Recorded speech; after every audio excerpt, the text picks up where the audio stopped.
My life might have been tougher than the average person's. I didn't have a dad, and it was just my single mom who raised me all by herself. We were estranged from our relatives, so Mom was all alone in her efforts. She managed to send me to college, but years of hardship took their toll, and she passed away due to illness around the same time I graduated.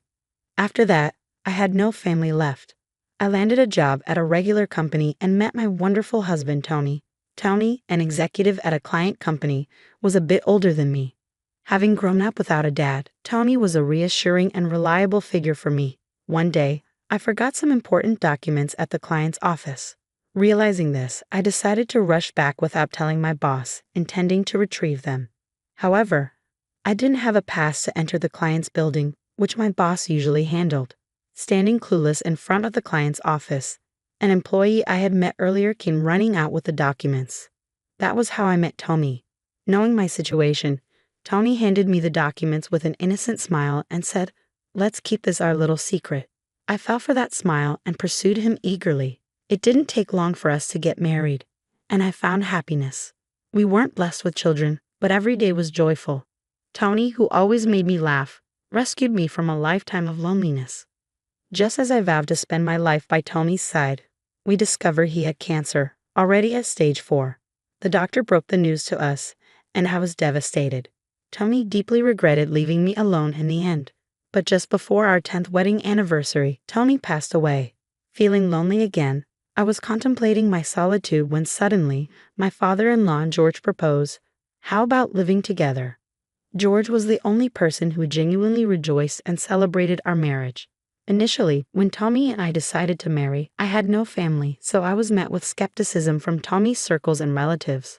Some relatives even opposed our marriage. However, George never cared about me having no family, and after the marriage, treated me like his real family. Tommy's mother, Marie, had passed away when he was young, so George had been living for many years with his real sister, Lily. Maybe that's why George was so handy and could manage all household tasks. He was also a great cook, often visiting our home to treat us with delicious meals. Lily, who lived with George, was single and didn't have a steady job. She used to earn quite a bit from door-to-door sales. But since that company went bankrupt, she struggled to find stable employment and was doing odd jobs. Most of the living expenses were covered by George's income, but a few years ago, George's legs grew weak, and he quit his job. They were barely getting by on his small earnings and pension. Knowing that George, who handled household chores, wasn't in the best health, I had been helping out at his place from time to time, even when Tony was alive. George would always apologize with a regretful look, saying, "I'm sorry I've become a burden because of my condition." I'd reply, "Don't worry about it. I'm good at housework, and I'm happy to see you well." Not knowing what it's like to have a dad, I was genuinely happy to take care of George.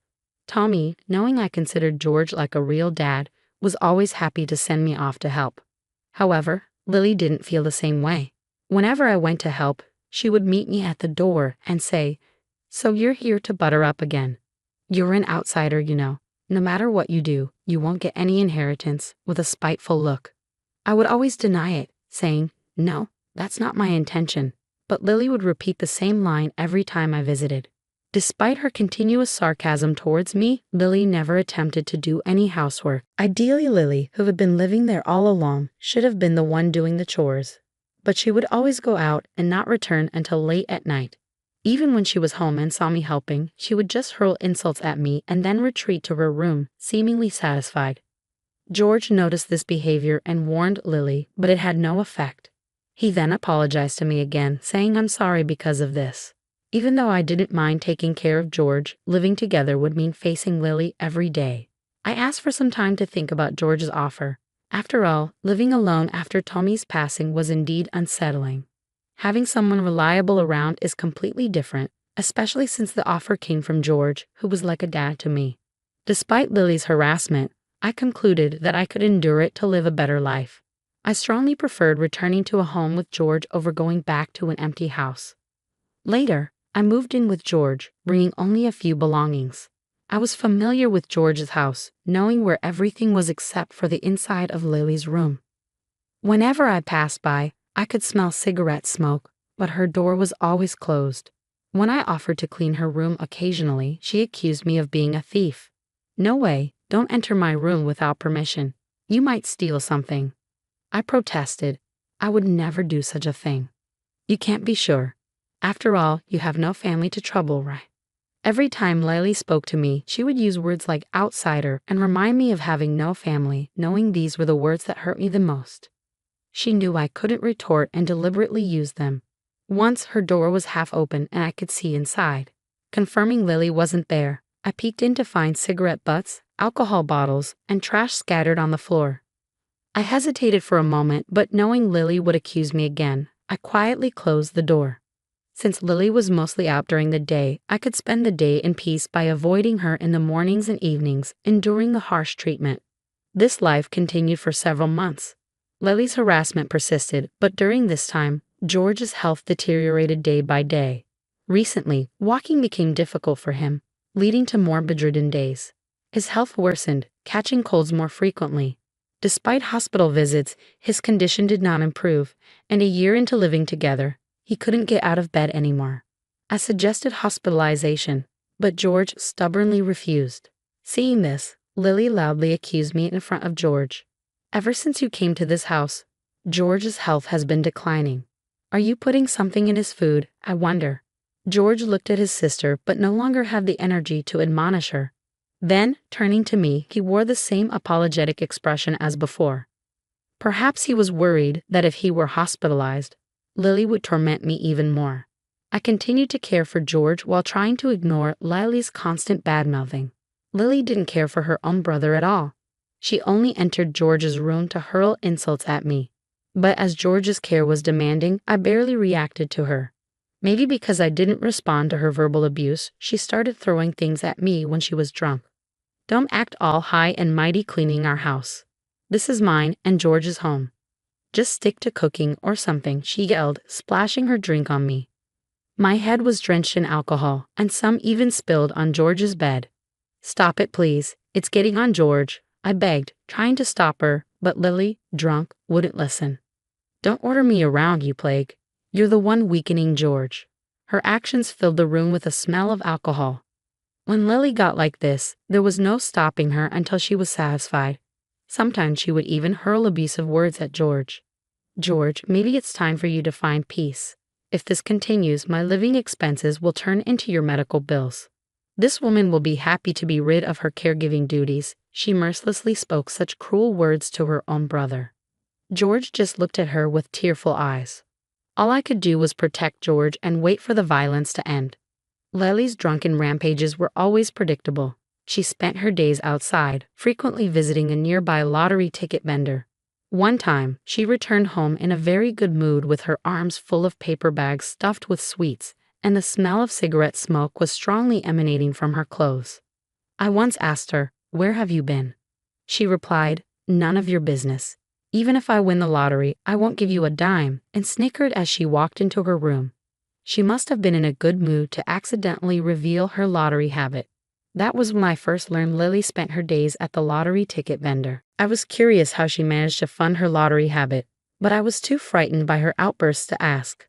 Whenever the lottery didn't pay off, Lily would inevitably drink and take her frustration out on me.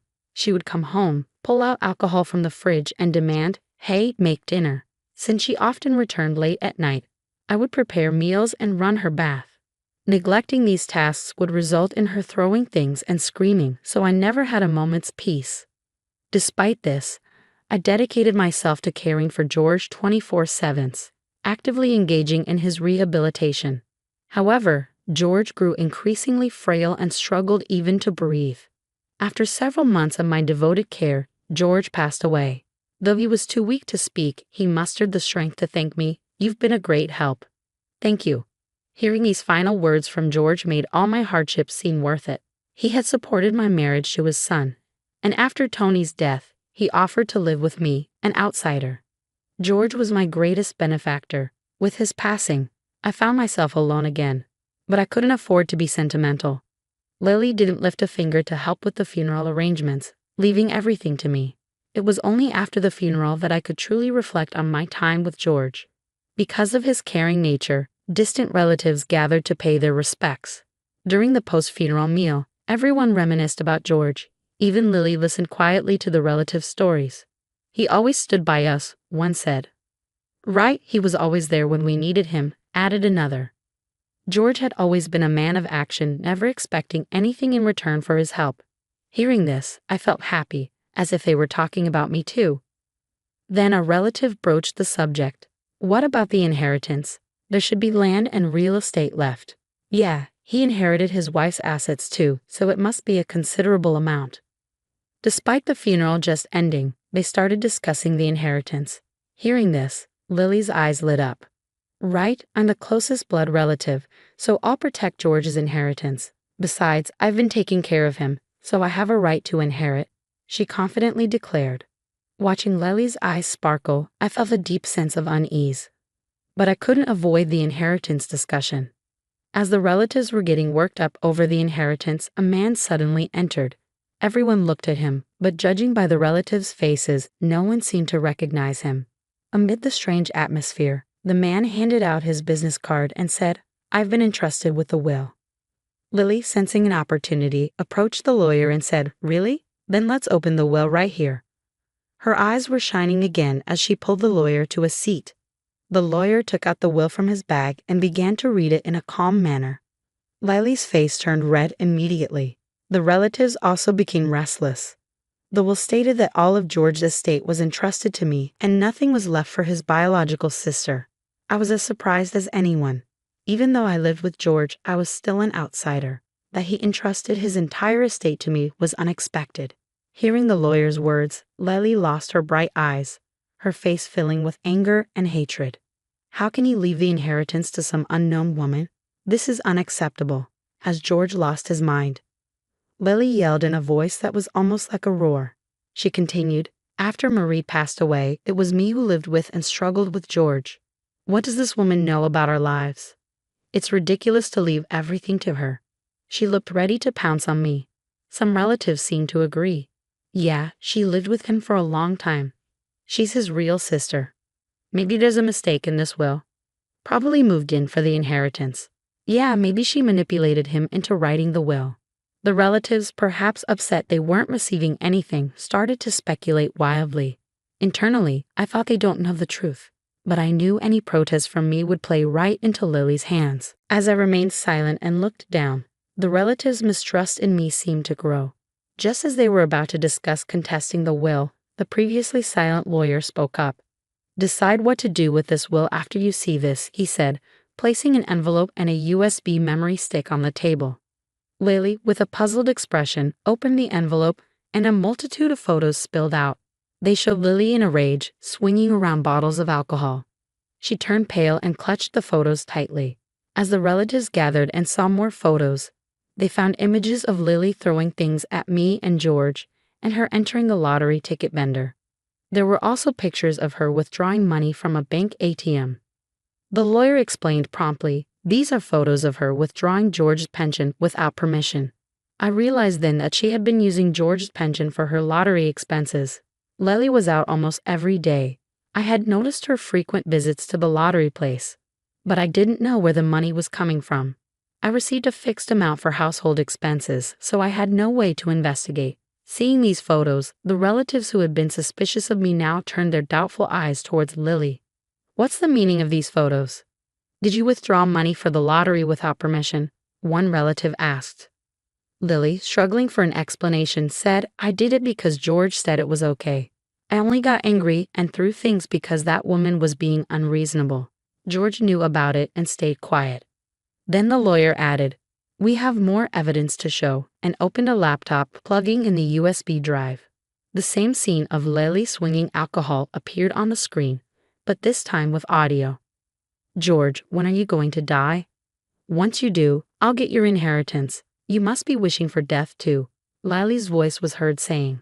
Incredibly, it was all recorded with video and audio. According to the lawyer, George, fearing for his and my life, had hired him before his death. He had secretly installed cameras and hired a detective to tail Lily, capturing her actions outside. He wanted to ensure that his estate wouldn't end with his sister after his death, so he asked for the will to be backed up with these photos and videos. I was astonished. George, who in his later years could hardly move and struggled to speak, had planned all this. I was astounded by George's resourcefulness to the very end. Lily seemed to have lost the energy to argue any further, looking down and clenching her teeth. With all this evidence presented, she must have realized that any excuses would not convince the relatives. She downed a bottle of alcohol in one go and slumped over the table. After witnessing the video, the relatives were clearly not inclined to let Lily inherit the estate. Thanks to the will and the plethora of evidence the lawyer presented, I was the one who inherited the estate. Initially, I thought of declining the substantial inheritance. Even though it was George's wish, we were still strangers after all. I feared I might end up misusing the fortune, perhaps even in gambling like Lily. But the fact remained that George trusted me and treated me like family, even if it was for a short while. As a gesture of gratitude, I decided to use the inheritance to maintain George's grave for as long as I live. I had enough to live on from Tony's inheritance. I erected a tombstone for George and set up a grand altar, placing photographs of Tony, George, and Marie there. As for Lily, she succumbed to a gambling addiction and alcoholism and was forcibly admitted to a hospital. She likely won't leave it for the rest of her life. While I did feel a pang of pity, I couldn't forgive the years of torment she put me through. Still, as George's biological sister, I thought it right to cover her hospital expenses. Now alone again, my situation was different from before. I had something to protect, and that alone made me feel not so solitary. From now on, I plan to live out my remaining days peacefully in the house I shared with George.